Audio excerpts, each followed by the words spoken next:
Debra Monroe was born in Aberdeen, South Dakota, and grew up in Schooner, Wisconsin. She received her Bachelor's of Arts degree in English from the University of Wisconsin, her Master's of Arts degree from Kansas State University, and a doctorate of philosophy degree in English from the University of Utah. Debra has taught at the University of North Carolina in Greensboro and currently teaches an MFA program at Texas State University. Debra is the author of 4 books of fiction and 2 memoirs. Her writing has appeared on Best 10 lists in Elle magazine, the Hot Tech list in Vanity Fair, as a recommended reading pick in O, the Oprah magazine, and in Borders Bookstore's Original Voices series. Her first book won the Flannery O'Connor Award. She's been nominated for the National Book Award twice. Her latest memoir is An Unsentimental Education, and we've been reading it in my creative nonfiction workshop right now. It's great. Antonia Nelson said this about her memoir. Her characters, like her prose, have hard edges. They also have big hearts, dark humor, and purely unique ways of opening themselves up for our inspection. This book makes you want to take the author out for a drink and tell you their troubles. Please welcome Debra Monroe.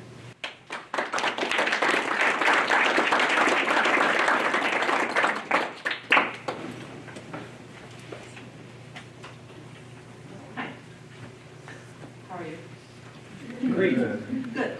Can you hear me in the background? That's good. All right. So I'm not supposed to move too far away from the microphone. So I'm going to read a little bit from both of my memoirs, including On the Outskirts of Normal, and then the one that just came out, My Unsentimental Education. Some people think you should have only one memoir in you, and I think I have 2. You probably won't write another one. But On the Outskirts of Normal covers in detail about 10 years of my life, but implies the lifetime or alludes to the lifetime that came before it. My Unsentimental Education covers more than that. But I'm going to start from reading On the Outskirts of Normal, which is, you know, as you can be looking at the cover, sort of nominally about the subject of transracial adoption, but it covers more subjects than that. I mean, people could say, well, that it's about parenting in general. And it's sort of about finding I call it in the book, my clout, your strength. The things you can't get right for yourself, you eventually learn you're going, if you didn't have the self-discipline to figure out what your flaws were for yourself, you will do it for your kid. And but I want to give you some historical context for that transracial adoption. It was quite a while ago. I don't know if you know this about the history of transracial adoption, but in 1990s, well, in the mid-1990s, a law was passed called the Metzenbaum Multi-Ethnic Placement Act, and it was designed to get kids out of foster care into adoptive homes as quickly as possible. And it just happened to be a historical fact that the majority of kids in foster care were kids of color. And I set out to adopt and called people. And I should tell you this, I was single in my 30s. I was a professor. I wasn't like one of those people who thought single women, hurrah, I just happened to be single and I wanted to be a mother. And every adoption agency I called would be, I'd say, would you do an adoption with a single mother? They'd say, well, yes, but you will wait 8 years or 10 years to get a child. And I would say, okay, and I'd be about to hang up, and they would say, unless you're willing to do a transracial adoption. And sometimes they would, I mean, one time someone said this so strangely, and I said, yeah, I would. And she said, do you know what that means? And I said, yeah, trans, racial, cross, adopt, you know, the races. Yeah, I do. And I have a PhD in English. And she said, it means black. And I didn't understand where her anger was coming from, and I went on to use another adoption agency that didn't answer the question the same way. And But what they didn't tell me is that the Multi-Ethnic Placement Act, which was passed in 1994, was never enforced, and it was amended in 1997, which was the year my daughter was born. And so I was the first transracial adoption that my rather massive adoption agency had ever handled, but they never told me. Because I think they were just concerned I might not be so enthusiastic. I mean, they still saw it as a social experiment. Meanwhile, people didn't really have internet in the houses back then, honest. You would think this was 100 years ago, but I did it. You know, I mean, people had it in businesses and in governments, and I did all my research, yellow pages and a landline, and in the library. And the only thing I could find about transracial adoption, once I realized that that was probably going to be my future, was a 1972 position paper saying that the black social workers of America were against it. And I didn't realize until I was researching the book about 5 years later, the whole history of this. There wasn't much demand for transracial adoptions, which are almost always black children, white families. Anyway, but in 1972, right after the Civil Rights Movement, black social workers objected to it because there had been so much interference in black families for centuries. And most social workers agreed with it and left it at that until the mid-1990s. Just to give you an idea how long ago this was, Angelina Jolie, you know who that is? Right? She wasn't even a film star yet. She met Billy Bob Thornton, let alone Brad Pitt. So, okay, and the other weird part is I was I was teaching at Texas State University, which is a smallish town with a big university, but I was living 18 miles out of the country in a really rural town, and not diverse, not even remotely, okay? So I'm going to read a little bit from this book, and then I'm going to read a little bit from the other one. Okay, so, all right.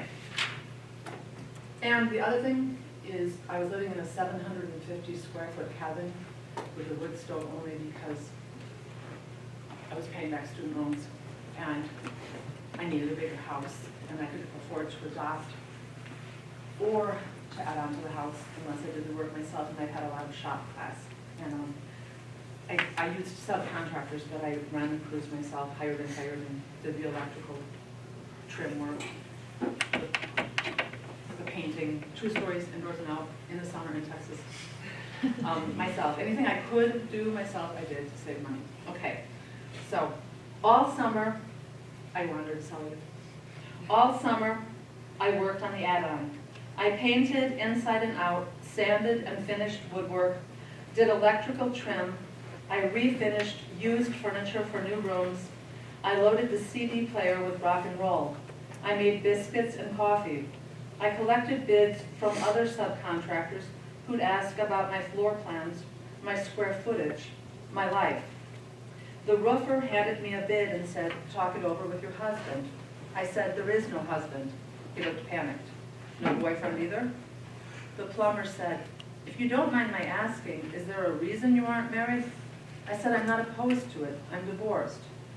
It's a small town with a finite number of roofers, electricians. How I answered could affect the quality of work or price. The tile layer said, "I don't get it. You're not ugly." They hadn't been through any kind of like sensitivity training. He waved at a tray on the porch rail. I'd made cinnamon rolls that day. I hoped home-cooked food would foster good craftsmanship. I didn't have the sternness or know-how to achieve this the usual way, and I was proud of my cooking. But the carpenter Greg and I got past small talk fast. Once we were unloading 2x4s, and I stopped to call a social worker to schedule my home study, the first step after you've filled out adoption paperwork. A social worker comes to see if your physical habitat is normal. When I hung up and come back outside, Greg mopped his face with a red bandana and said, "I like how you get things done, even if you go against the grain."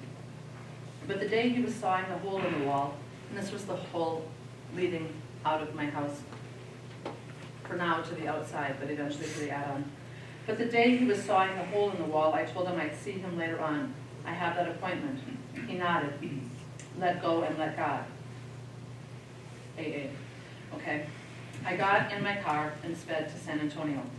An hour later, at the adoption agency, caseworkers came out from behind their desks. Hi, Debra, one said. Is your semester over? Another. How's construction going? Another. Where'd you get those sunglasses? I said, New York. This sounded cosmopolitan. In fact, I bought them at a kiosk as I changed planes on the way to somewhere provincial.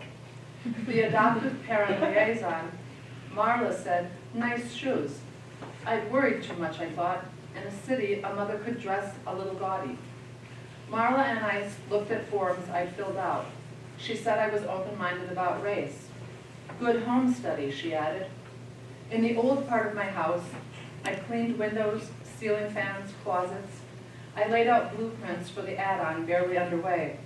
The social worker had glanced around, then asked for a specific way my life would change. I'm good at Q&As. She said specific, so I said, I won't be able to grade papers late at night. I'll work in the day with interruptions. I felt anxious, waiting not to rid my soul of one dark blot. How will you handle a tantrum? I'd sit near, not too near, and wait it out, I said. I wondered when she'd get to the past, my hard-drinking father, my intermittent mother, my own divorce, broken homes.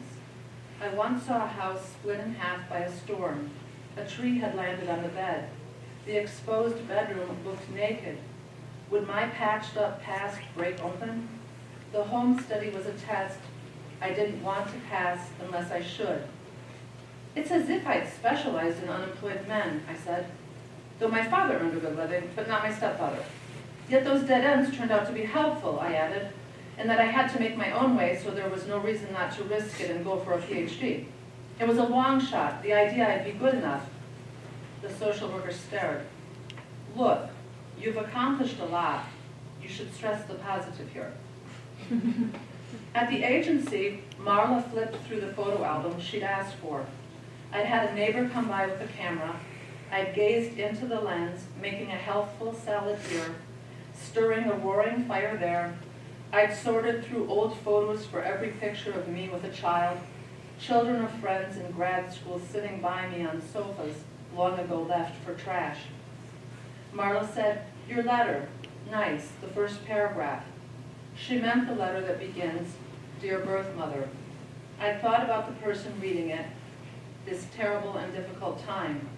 I tried to imagine carrying a baby, feeling so wrong, so imperfect, I'd let a stranger take over.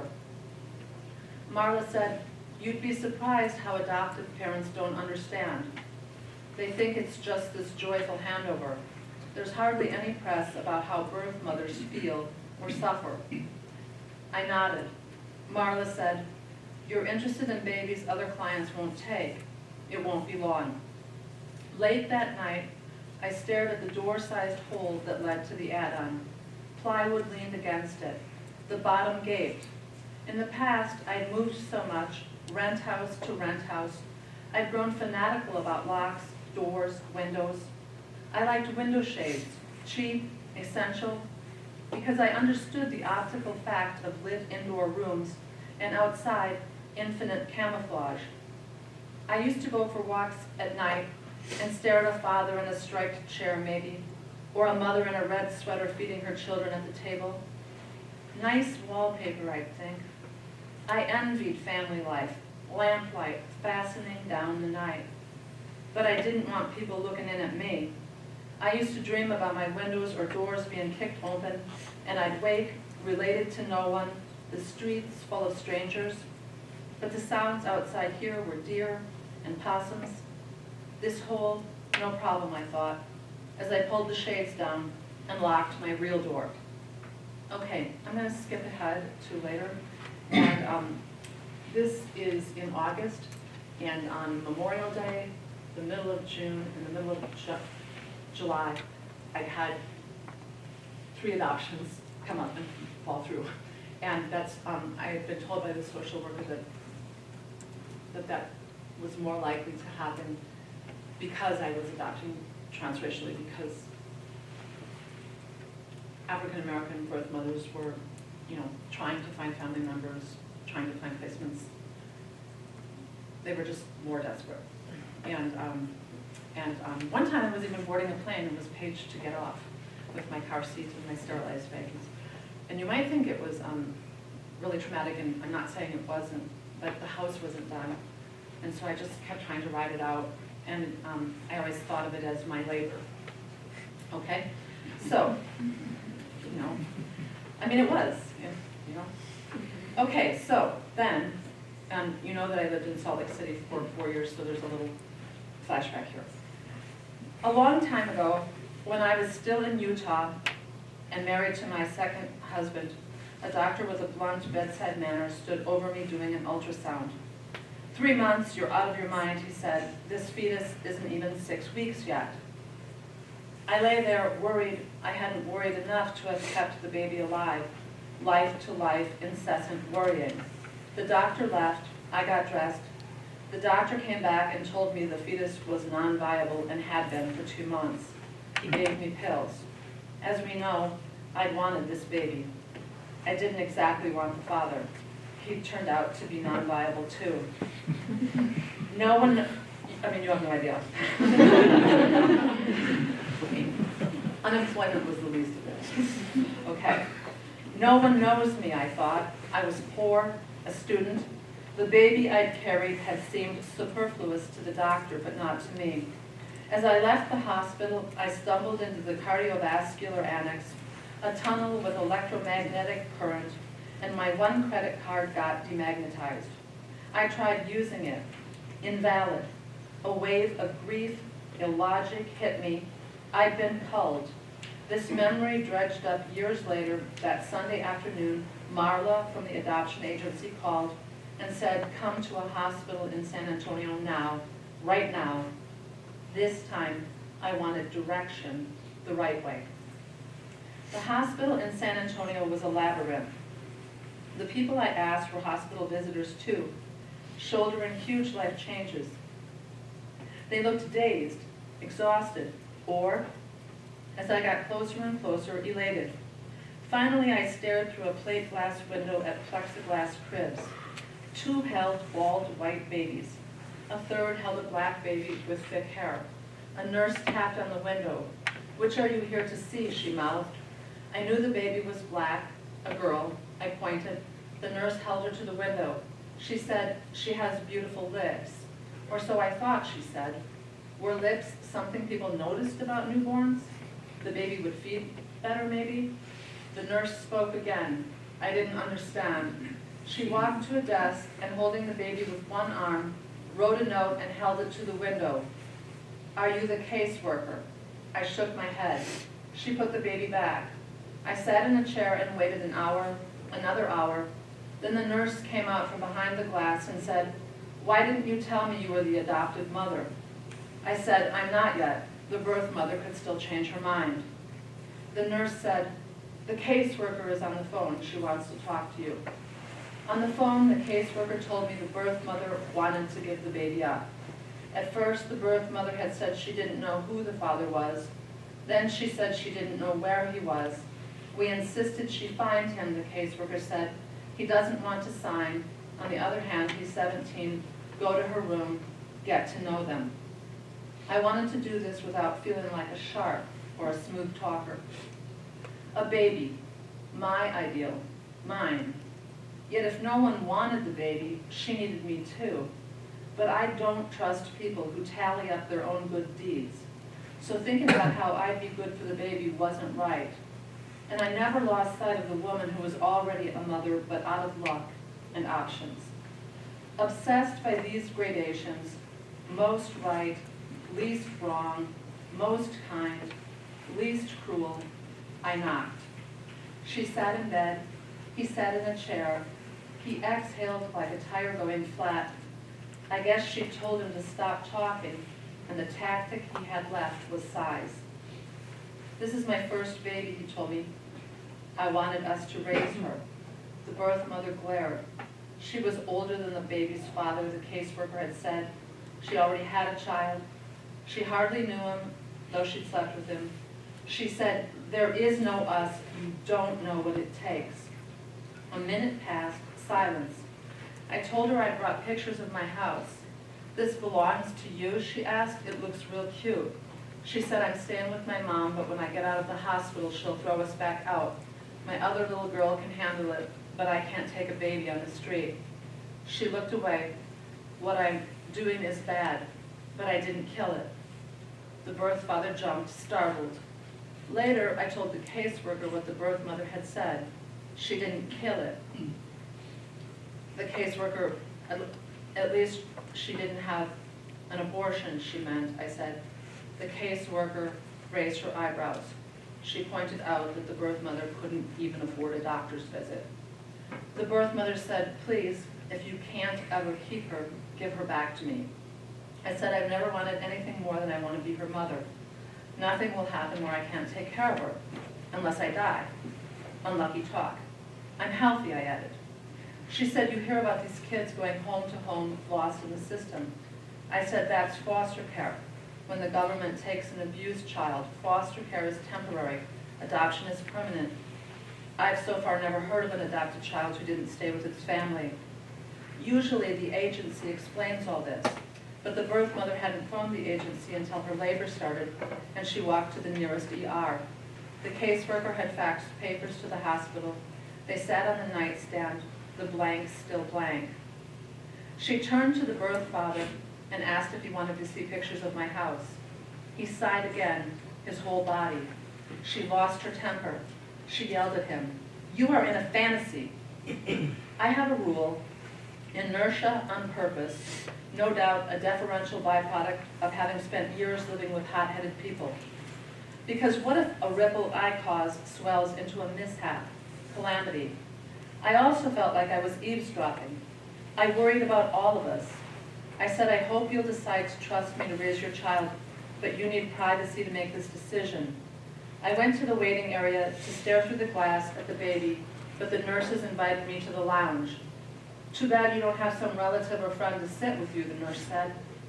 I was too rattled to pray for specifics, so I silently went through the Lord's Prayer, which covers food, shelter, forgiveness for even unconscious sins, and the reminder we can't wrangle outcomes. Thy will be done. Some linguists think the word amen is transformative. Amen, and the future is here, but you can't handpick it. The caseworker got to the hospital and went to the birth mother's room. The birth mother told the nurse I could hold the baby. The birth father said I could hold the baby too, but he hadn't agreed to sign. I'd be holding a baby that might not be mine, the nurse pointed out. Would I risk it? I held the baby. I fed her. I touched her minuscule face. I was a humming machine, worrying yet not worrying, like listening to Muzak and you're on hold. Business is getting done even if you can't see it or hear it. Having prepared for months, years I'd dreamed this moment, to love a baby that didn't exist, or if it did, it was in someone's body I couldn't guard or supervise. My daydreams had felt like pleasure until they got too detailed and scared me. Longing triggered my own doubts too. Who was I to deserve being a mother? I distracted myself, anodynes of chores. I fed her again. Newborns eat every 3 hours. The nurse walked in. The birth father signed the papers, she said. The caseworker came in and confirmed this. Amen, and I'm a mother. Okay, I'll stop there on that one. Okay, I need to drink a lot of water.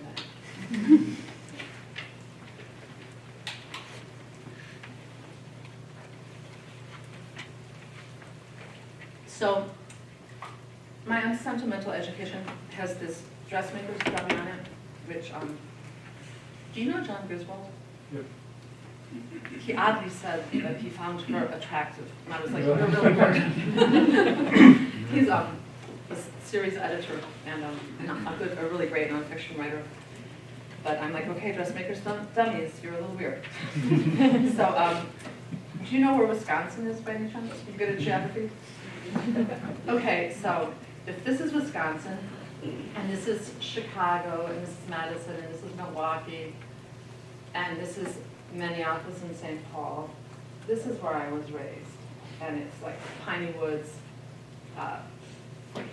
snowmobiles, was for loggers, railroad workers, hunters, fishermen. It's like Duck Dynasty in the snow, okay? And you know how when you're growing up, you just don't, like where you're raised, you think the whole world is exactly like where you're raised? I mean, am I the only one who thought that? Well, we didn't travel. I mean, we didn't have much money, and so I thought the whole world was like this. And the town was weird. I mean, it had 2 blocks of Main Street, and there were like 18 bars on Main Street, and also, this won't shock you, but a strip joint, and until I was in 3rd grade, a house of ill repute. And we just walked past these things on the way to school. And grown-ups referred to them in passing, and I did live in Utah, and I've always really admired how Utahns value higher education for men and for women. And they might have in southern Wisconsin, but they didn't appear for men or women. And of course, I'm still the first person in my family to have a bachelor's degree. You know, so that's why in the part about this book where I say, it was really weird that I got a PhD, and I was like, yeah, because it is really weird. And at a certain point, I was actually recovering from a really long surgery, a 3-month recovery. I was looking around my house and at my family now, and I started, because I had so much time on my hands, I just started thinking about how weird it was that I ended up in this wonderful life and where I came from. And that's sort of where this book came from, which is about my improbable education.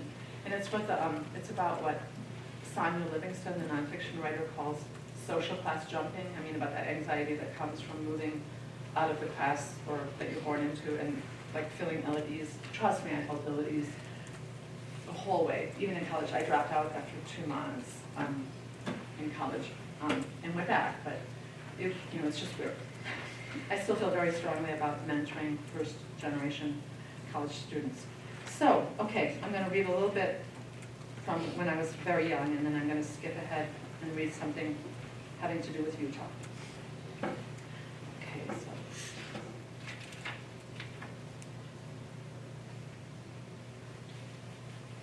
Okay, this is, as you'll be able to tell, I'm not very old in this part. Both of my grandmothers lived in North Dakota. One was famous for her cooking homemade sausage, kuchen, calf's liver, and sour cream, but also for having schizophrenia, though no one called it that yet. She gave birth to her first son in a sod house, and a year later to my father in a wood house. She ran away when she got the chance, rebelling, or crazy. Strangers brought her home. Someone used to lock someone else in the corn crib, an airy, aromatic prison, I used to think, with its weathered, silvery slats and golden litter of corn. Either the sons got locked up when my grandmother didn't feel well, or my grandfather locked her up until the cows got milked, the hay baled. She might hit a son with a skillet, or she'd stop cooking and the sons would have to walk to town in the blizzard to charge food at the general store. My mother, sister, brother, and I doubted a few of these facts. Some of them must be true, but my dad exaggerated, we knew. All those years without good mother love had made him need the extra attention now. The grandmother who'd been a teacher, then a mother, then a teacher again, a second time a modern teacher in a brick school in town, had been a taskmaster too long. She might have tried to be impartial at school, uniformly cranky, but as a grandmother she had grandchild pets and grandchild dunces. Some of us got to decline the grassy tasting milk we called cow milk, and she tried passing off as store milk by sneaking it into a carton she'd borrowed from someone. The rest of us choked it down. One cousin invented words while playing Scrabble and got praise. I invented words and got barred from the game. You couldn't tell she liked some grandchildren better than others from her Christmas presents, 17 versions of the same item. One year it was a scrapbook, my school years, kindergarten on page 1, first grade on page 2, all the way to 12th grade. You filled in the blanks, my grades, my favorite subject, my hobbies and activities. Each section ended with a checklist, what I want to be when I grow up. The what I want to be when I grow up checklist, with separate categories for boys and girls, listed mother as the first girl's option, followed by nurse, teacher, secretary, stewardess. Boys' options didn't list father at all, just doctor, banker, fireman, policeman, farmer, pilot.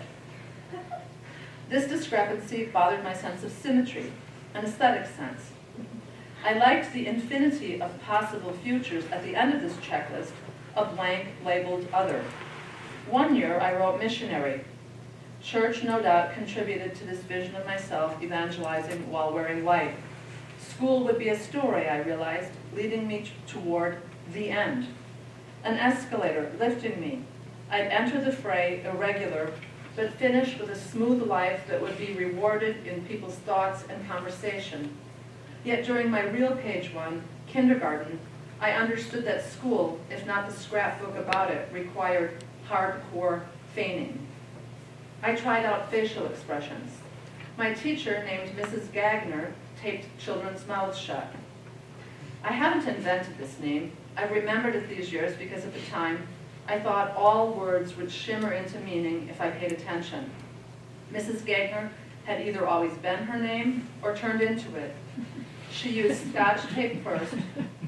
If it didn't stick, she upgraded to masking tape. She didn't tape everyone's mouths shut, just whisperers. One day at nap time, I lay on my rug with Scotch tape on my mouth, hoping I seemed stoic. When first grade started, I wasn't there. We lived in Spooner, Wisconsin, where my dad sold auto parts. Besides brutal stretches of winter, when sub-zero temperatures turn engine parts brittle, summer was his big season due to tourists' broken down cars.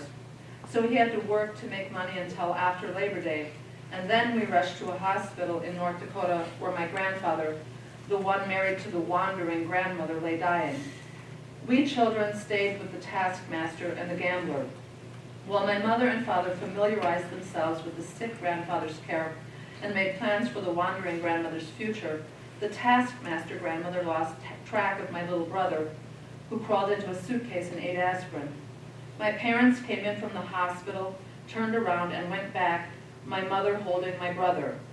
His skin was transparent, veins like blue rivers. Doctors pumped his stomach and yelled at my mother, she said. When we got home, kids in my first grade class were looking at letters in clumps and, in a thick-tongued way, like Helen Keller, saying these letters as words, clump after clump, accumulating into sentences about Dick, Jane, Spot. I was called on to read a word, C.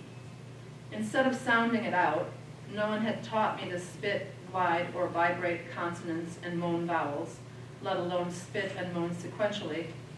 I recited the letters, as I said, E and E.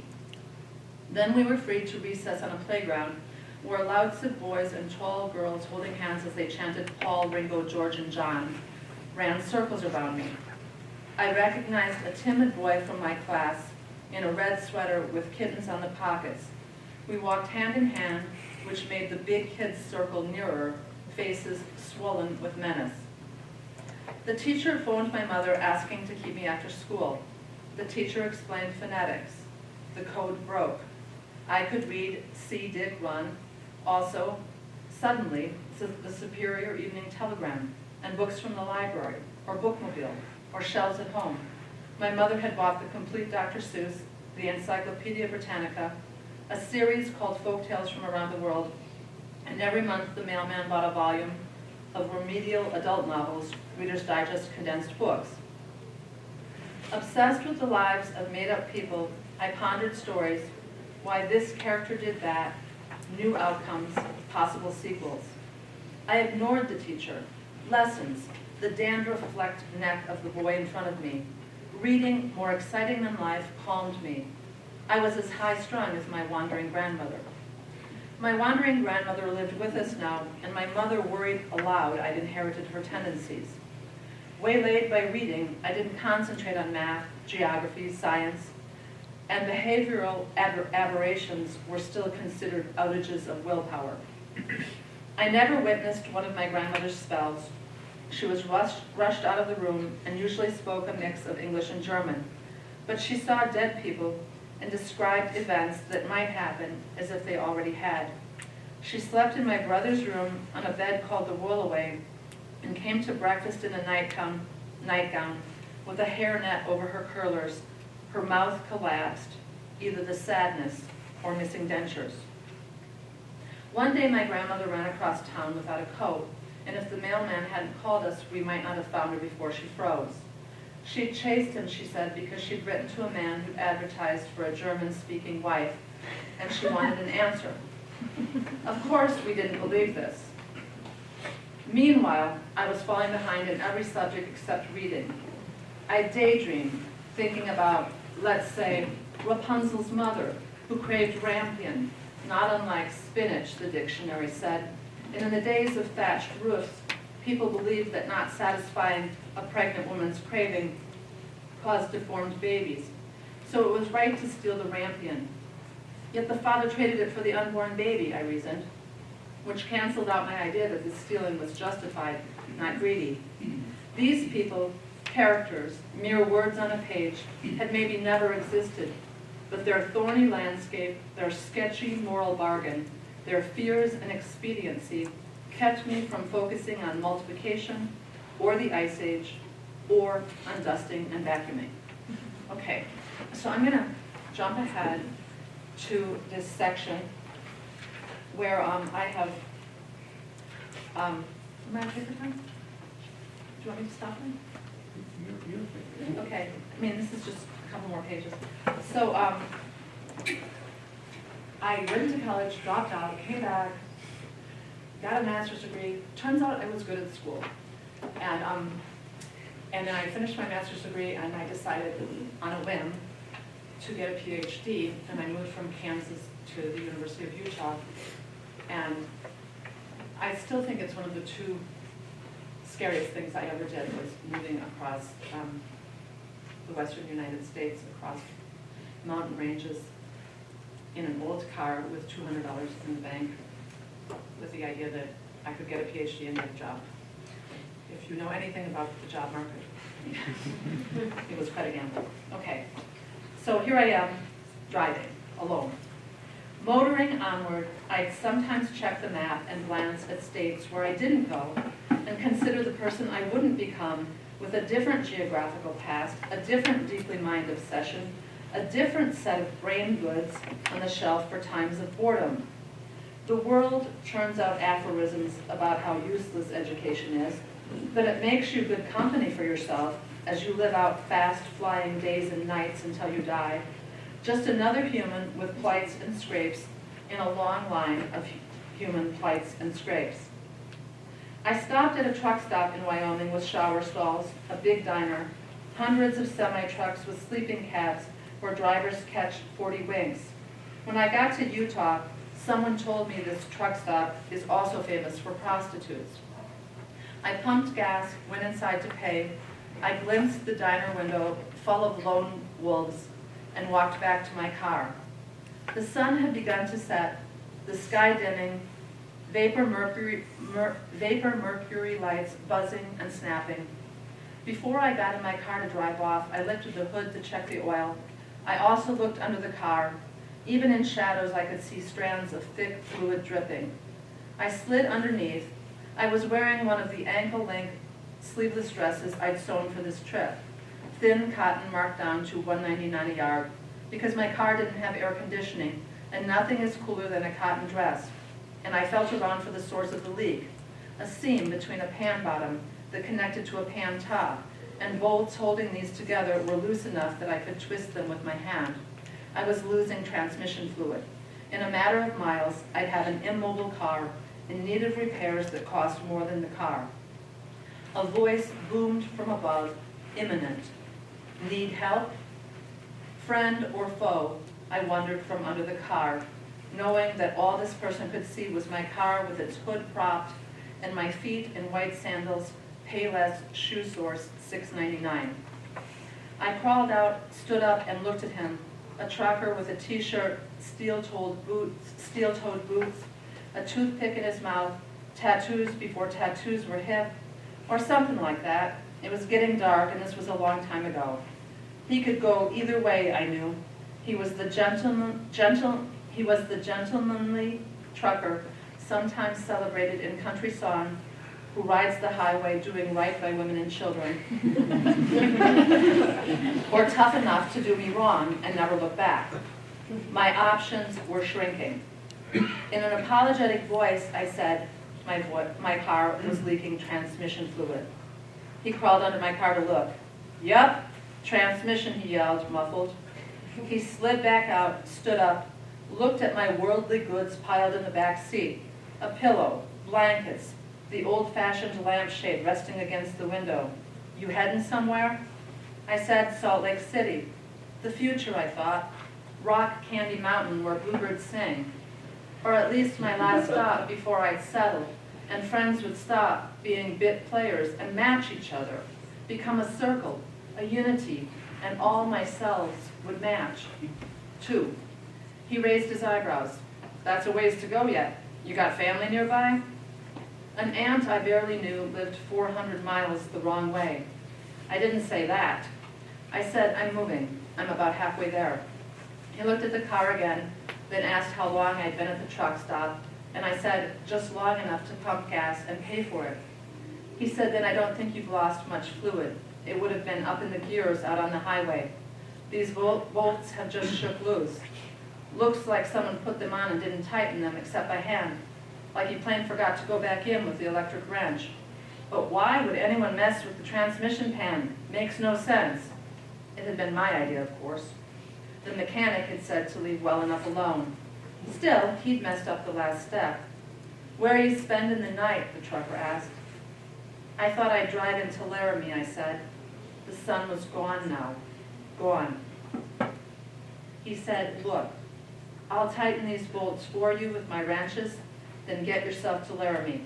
In the morning, go to a mechanic and tell him to check your transmission fluid level and use power tools to get these bolts fastened down. I know a fair enough mechanic in Laramie."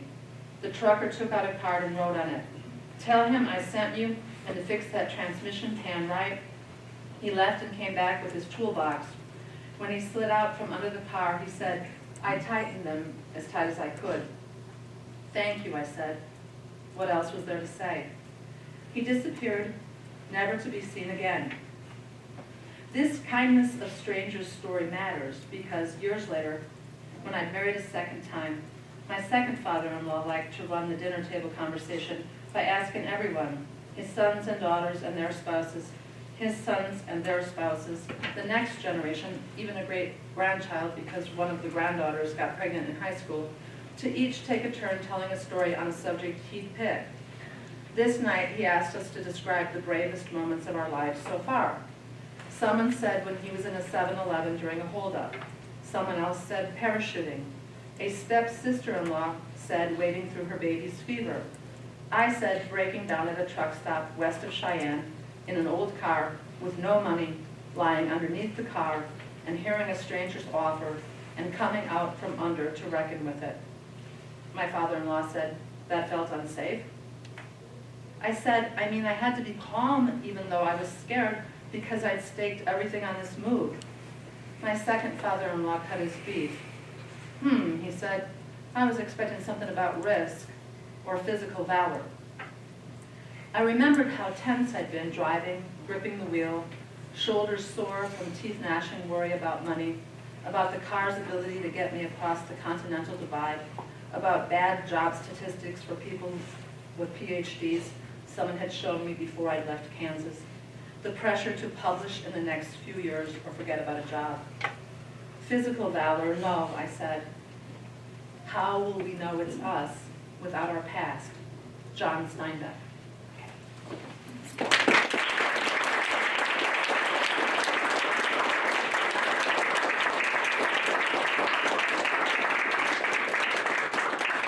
I'm sorry if I went over the time. I did time it at home, but did we start a few minutes late maybe? No? Yes. You're good. What? You're good. Okay. But I'm happy to take questions, and it's always like a wedding dance where one wants to be the first couple on the floor. So somebody ask a question. You can ask anything. Not anything, but about writing life, whatever. Tell us about your daughter. She's 18. She's a senior in high school. I'm crazy about her. She's a great kid. She's beautiful. She has a good soul. What else can I say? I've never loved anyone so much in my life. And she's leaving home for her summer job away from home at the end of May. So this is a big year for me.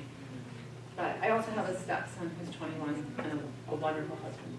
I didn't meet him until she was older, and we got married when she was 10. So I was a single mother till she was 10. Her name is Marie. Marie Monroe. Is that a fantastic name? I had it picked out for like 30 years. Even she likes it. You know, most kids don't like their name. Anybody else? Go ahead. Could you talk a little about shaping a story? I mean, you're writing nonfiction, so you have all these experiences and memories to work with. How do you whittle down and find the tension in a story that isn't necessarily fraught with immediate tension? Well, Cleon Brooks wrote this great essay on poetry called Irony as a Principle of Structure. And in it he says that the poet has to just let anything fall on the page, no matter how incongruous and seemingly irrelevant it is at first. And then you find the meaning that will issue forth from the particulars. You don't have a meaning and then go dig up the particulars, because then you're writing like a term paper or something. And I would say that, you just write, and memoir and creative nonfiction, the personal essay is very tempting this way, because, nostalgia is weird. You start to pull on a string, and like all this, the weird rabbit holes you go down when you're writing a memoir. You're like, I wonder what happened to that woman whose husband played bass in the country western band. And you start Googling her for 4 hours, and she doesn't even end up in the book. So you're right that this comes up. But after you get enough details down on the page, what happens is they start to become contextually opposite. For example, I don't know if I can find a spot in here exactly. Well, in the passage I just read about crossing the Continental Divide, there's like this sort of blue-collar details like from my past, and then there was the idea of the PhD ahead and the John Steinbeck quote, and then even the second husband's like weird family, and those aren't opposites. Like if you were taking the SAT and someone asked you to write antonym, truck stop, and Salt Lake City, Utah would be the wrong answer, but they become contextually opposite. And once you can't start out saying this is my thrust and this is my counter thrust, this is my North Pole and this is my South Pole in my storytelling. You just put a lot of details out there, and you just watch to see which ones cluster and coalesce, which ones pose and which ones oppose. This is true of poetry, fiction, nonfiction. It's just a little more tempting in nonfiction where nostalgia gets in the way. This book covers 10 years, and I met all sorts of people who had experiences that didn't make it in here, and this covers 40, and same deal. But once you realize what it is, at first you just put everything in, and then you start seeing what's posing and opposing, and then you start to play them off each other. So it's kind of like a good football game, where this side's winning, and then a bad football game is like Rice playing Texas Tech, right? Anyone, what I'm talking about? It's over in the first quarter. And a good story is when the polarities are in steep competition to the penultimate moment, right before, the climax, right before the end. And so once you sort of realize what's at stake, it's kind of clear this detail is interesting, but it doesn't have anything to do with the central tension in the story. And that's why when you're halfway through an essay or a poem, the second half comes faster. That's why when you're halfway through a book, the second half of a book comes faster. You're halfway through a chapter. And I don't know if that happens to you. Does it happen to you that the first half is like, oh, why am I a writer? Oh. and then the first half you're kind of following it. Because your options narrow, And so you just start saying, you have to let the polarity, the opposition emerge organically by just laying out a lot of details. But then after you know what it is, then you start sorting and whittling. But you can't think too much about it when you're first drafting. Is that a good answer for you? Great answer. Thank you. Dr. Joey. Anybody else? Please. You mentioned the one of the chapters that you read was a flashback, and that sort of made me curious what the relationship is between chronology and a memoir. How important is it? Well, linear chronology is important because it's like, and I'm going to use the same metaphor here, which you can't do in Texas. But you know how people in the old days used to tie like a rope from the back porch to the barn when they went to milk the cows, so if the blizzard started, they could find their way back in. Linear chronology is important for a reader in terms of just like not getting lost in the blizzard. On the other hand, like people get too married to linear chronology, and if you can't do flashbacks, and if you can't do, some people call them prolepsis and analepsis, flash forwards. If you can't, move forward and do, which I did in this, the second part that I read, I said this story matters because in the future, and then in the next chapter, I'm just arriving in Salt Lake City. If you can't do flashbacks, you're leaving out memory, sources of fear, anxiety, psychological context. And if you can't do flash forwards, you can't do hope, dreams, fears. All of these things are contained in the past and the future. And so you can't stay in the present all the time. So I just think, yes, chronology is your friend. And if you have solid chronology, you can depart from it. This book is particularly, this is fairly linear with radical ellipses between the chapters. Every chapter is a new city, and I'm in a new higher up gig, new scholarship, new life, but with the same kind of blue collar boyfriends or husbands, like this. And there's the chapter I read from is called Intermission, because I stopped and looked back at the past and toward the future. The second chapter. This book, I had so many emergencies going on at once. My daughter was not healthy.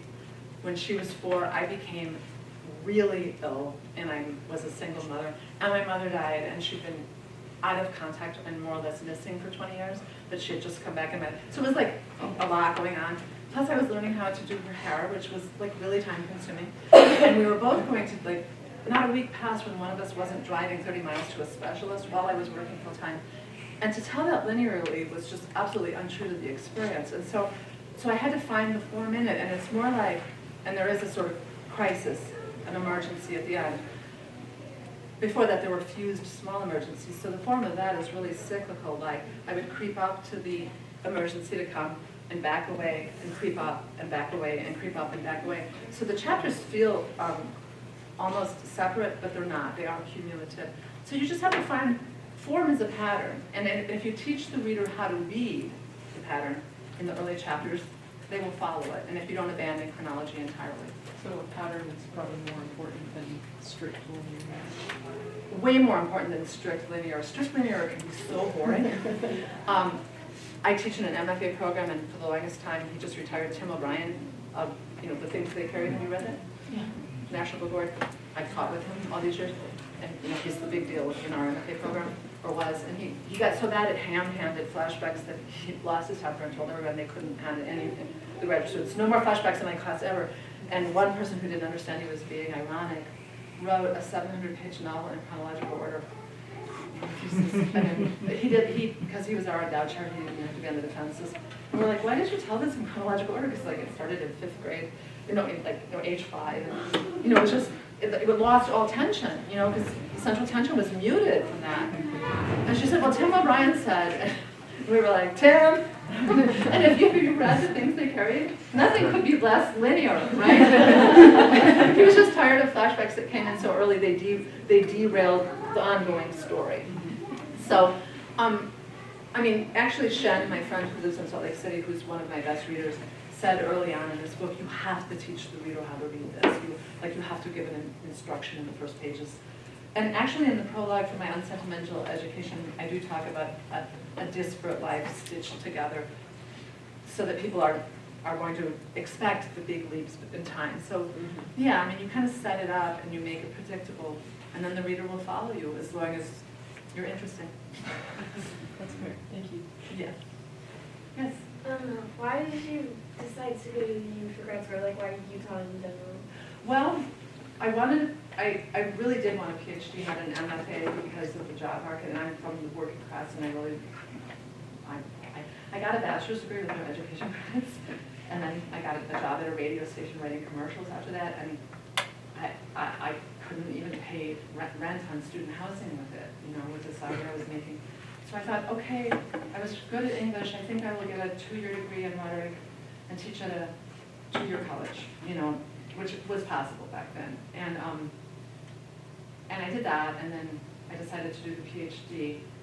And I didn't know what I was going to get it in, you know, like literature, American studies, women's studies, rhetoric, because that's what my master's degree was in.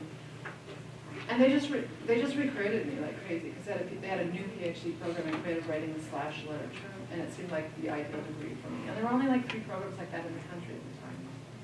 And I had a complete free ride, you know, like I had a salary, didn't have to pay tuition, and that's why. I mean, I lived in 6 states between 1982 and 1992, following scholarships and then jobs.